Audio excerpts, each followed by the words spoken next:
humna qilleensaa isheetti fayyadamuun olaantummaa ishee tikfachuuf Liibaanosii hanga Gazaatti dabalatiin kutaa bulchiinsaa West Bank keessatti argaman irratti haleellaa qilleensaa raawwachuun barbadeessaa kan jirtu Israa'el deeggarsa biyyoota dhiyaa keessattuu michuu ishee yeroo maraa Ameerikaatti amanachuun tarkaanfii waraanaa taasisaa jirtu kanaaf jabeessitee itti fuftee jirti.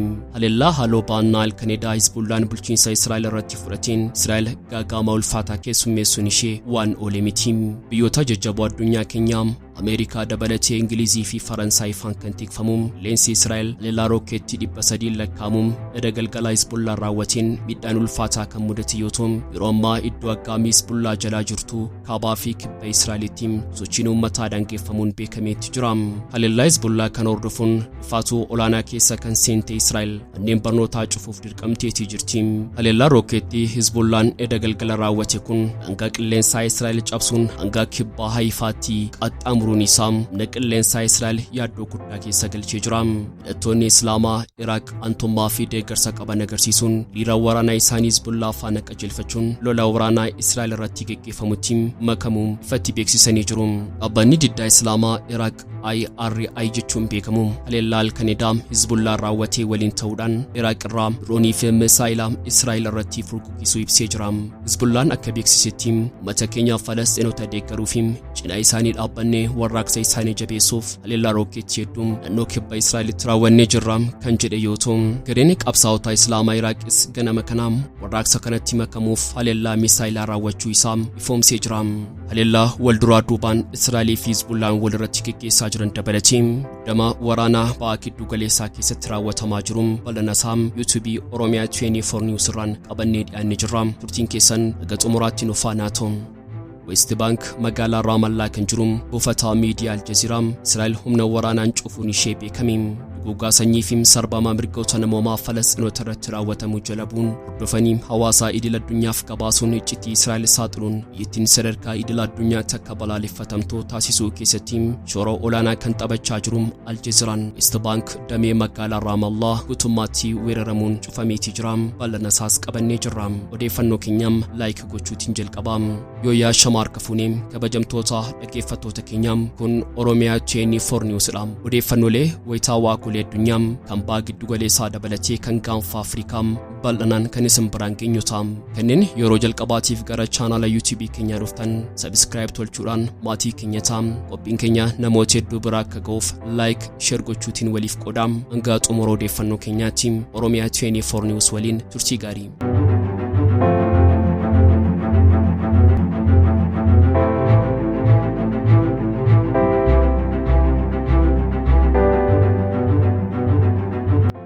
humna qilleensaa isheetti fayyadamuun olaantummaa ishee tikfachuuf Liibaanosii hanga Gazaatti dabalatee kutaa bulchiinsaa West Bank keessatti argaman irratti haleellaa qilleensaa raawwachuun barbadeessaa kan jirtu Israa'el deeggarsa biyyoota dhiyaa keessattuu michuu ishee yeroo maraa Ameerikaatti amanachuun tarkaanfii waraanaa taasisaa jirtu kanaaf jabeessitee itti fuftee jirti. Haleellaa haaloo baannaa Kanaadaa Hizbullaan bulchiinsa Israa'el irratti fudhateen garuu Israa'el gaagama ulfaataa keessummeessuun ishee waan oolee miti. Biyyoota jajjaboo addunyaa keenyaa Ameerikaa dabalatee Ingilizii fi Faransaay faan kan tikfamuun qilleensi Israa'el haleellaa rookeetti 300 lakkaamuun edda galgala Hizbullaan raawwateen midhaan ulfaataa kan mudate yoo ta'u yeroo ammaa iddoo aggaamii Hizbullaan jala jirtu kaabaa fi kibba Israa'elitti sochiin uummataa daangeffamuun beekamee jira. Haleellaa Hizbullaan kan hordofuun rifaatuu olaanaa keessaa kan seente Israa'el manneen barnootaa cufuuf dirqamtee jirti. Haleellaa rookeetti Hizbullaan edda galgala raawwate kun daangaa qilleensaa Israa'el cabsuun hanga kibba Haifaatti qaxxaamuruun isaa humna qilleensaa Israa'el yaaddoo guddaa keessa galchee jira. Hidhattoonni Islaamaa Iraaq aantummaa fi deeggarsa qaban agarsiisuun hiriira waraanaa isaanii Hizbullaan faana qajeelfachuun lola waraanaa Israa'el irratti gaggeeffamutti makamuu ifatti beeksisanii jiru. Dhaabbanni diddaa Islaamaa Iraaq IRI haleellaa Kanaadaa Hizbullaan raawwatee waliin ta'uudhaan Iraaq irraa droonii fi misaayila Israa'el irratti furguggisuu ibsee jira. Hizbullaan akka beeksisetti uummata keenya Falasxiinota deeggaruu fi cinaa isaanii dhaabbannee warraaqsa isaanii jabeessuuf haleellaa rookeetti hedduu naannoo kibba Israa'elitti raawwannee jirra kan jedhe yoo ta'u gareen qabsaa'ota Islaamaa Iraaqis ganama kana warraaqsa kanatti makamuuf haleellaa misaayilaa raawwachuu isaanii ifoomsanii jiru. humni waraanaa Israa'el akka beeksisetti halkan edaam rokkeettiin hedduun iddoowwan industirii fi waraanaa irratti xiyyeeffatan Libaanos irraa gara kaaba Israa'elitti dhukaafamanii jiru. Rokkeettota dhukaafaman keessaa harki caaluun kan gara 150 ta'an qolatamaniiru jedha. Kanneen miidhaa qaqqabsiisanis jiraachuu fi halkan guutuu sagaleen haleellaan jiraachuun keekkachiisaan iyyaa buluu humni ittisaa Israa'el kan ibse. Hizbollaan haleellaa torban darbe keessaa Tijirii fi dhadhoo qunnamtii irratti raawwatameef deebii kennuudhaan rokkeettota kanneen gara Israa'elitti dhukaaseeti jira.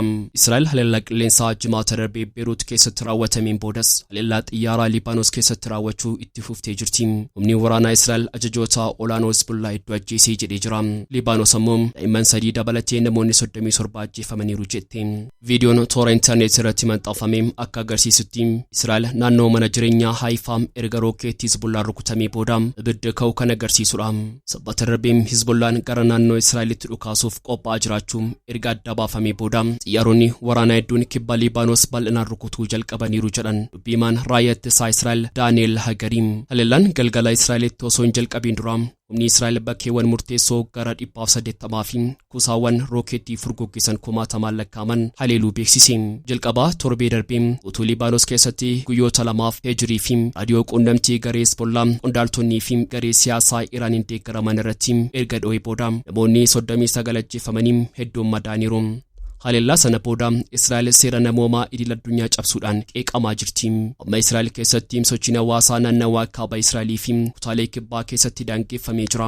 Kunis daangessaa sa'aatii bakka kanatti namoonni 10 ol bakka hin mul'annetti ammoo namoonni 100 ol walga'iifaa taa'uu akka hin dandeenye dabalata. Israa'elii fi Hizbollaan walitti dhukaasuu miti fufuun sodaa waraanaa guddaa uumee jira. Naannichatti muddamni hamaan dhalatee jira. Uummanni biyyattii garatti baqatu wallaaleera. Hizbollaan buufata waraanaa Israa'el gara kaabaa jiru lamarratti rokkeettii dhukaaseera jedhe. Israa'el rokkeettii gara 80 ta'uu Libaanos keessatti itti dhukaafamu himtee jirti. Atoo malee buufata Hizbollaa kan jette Libaanos keessaa bakka hedduu haleeluu himtee jirti. Miseensota Hizbollaa 16 isaan keessaa ajajoota waraanaa olaanoo kan ta'an ajjeesuu himte. Balaa dho'iinsaa Tijirii Libaanos keessaa namoo lakkoofsi namoota du'anii 37 ga'u ministeera fayyaa Libaanos ibsee jira. Israa'el ammoo haleellaa Hizbollaa hordofuun manneen barnootaa kaaba biyyattii hundi hanga wiixataa galgalaatti akka cufaman ajajje. Akkasumas walga'iiwwan naannolee kaaba biyyattii hedduu keessaa fi gareen Goolaan kan Israa'eliin qabaman keessatti kan dhorkame yoo ta'u manaan alatti namoota 10 caalaa mana keessatti ammoo namoota 100 ol ta'anii walitti qabamuun hin danda'amu jettee jirti. Akkasumas iddoowwan bashannanaa galaana qarqaraas tajaajila uummataatiif cufaa turu. Ministeera fayyaa Israa'el gama isaatiin kaaba Israa'el keessatti hospitaalonni naannolee nagaa ta'an keessaa qofaatti akka hojjetaniif ajajee jira. Hospitaalli Raambaam kan magaalaa Haayifaa keessatti argamu hojii isaa gara lafa jalaa bakka buufata konkolaattota jalaa qabutti dabarsee jira.